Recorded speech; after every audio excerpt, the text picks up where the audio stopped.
Okay, so in this video we're looking at some stuff to do with probability, and as with other videos I've just gone to 2010's NCA paper, which is on the website. You should look for Achievement Standard 90194, and that's where I got this question from, and there's going to be another one which is about two-way tables somewhere else. Okay, so ignoring everything else, this one's about tree diagrams, and I picked this question because to me it really makes sense to do a tree. I've been told I've got different airline gives away flights from Wellington as prizes. There are 3 different destinations. So if I think about it, my options are, when I'm drawing my tree, that you're going to start from one point and they give you the 3 destinations you can go to. So you can go to Greymouth, you can go to Kerry Kerry, or you can go to Queenstown, and the probabilities are 0.1, 0.4 and 0.5, and that makes sense to me because those add up to 1, and that's every option that there is. And there's also this idea that you got this guy that wins 2 different prizes, so therefore he can go to Greymouth and Greymouth, Greymouth and Kerry Kerry, or Greymouth and Queenstown, and the same in the next set, and the same in the 3rd set. And I've immediately shown you one of the things that's the hardest thing to do in a tree diagram, which is actually space it out big enough to actually draw the thing.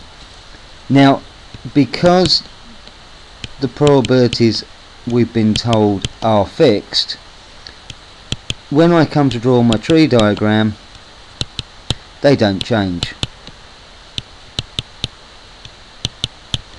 So, you know, if you were doing something that there was some balls in a bag and you pull one ball out, then there's less balls in the bag, so the probability changes when you do the second one. But in this case, I don't have to worry about that. It's fixed.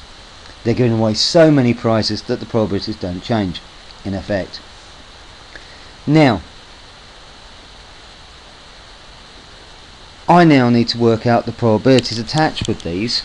And the thing you've got to remember is, as you're multiplying along the branches, so as I go from here to here and here to there, I multiply the probabilities. So I've got 0.1 times 0.1, which is 0.01, and 0.1 times 0.4, which is 0.04, and therefore that is 0.05, that is 0.04.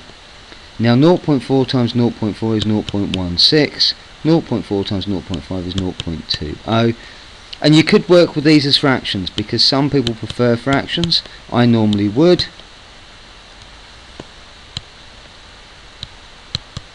but for some reason I could do those ones quite easily. Now, having worked all these out, all of these must add up to 1 at the end, and you know, if I add them up, they do. But now comes the bit that really matters. It says calculate the probability that John wins flights to 2 different destinations. So I'm interested in that one, and that one, that one, and that one, that one, and that one. So I want that probability, that probability, that probability, that probability, that probability, and that probability, and that's what I'm going to add up. So 0.2 plus 0.2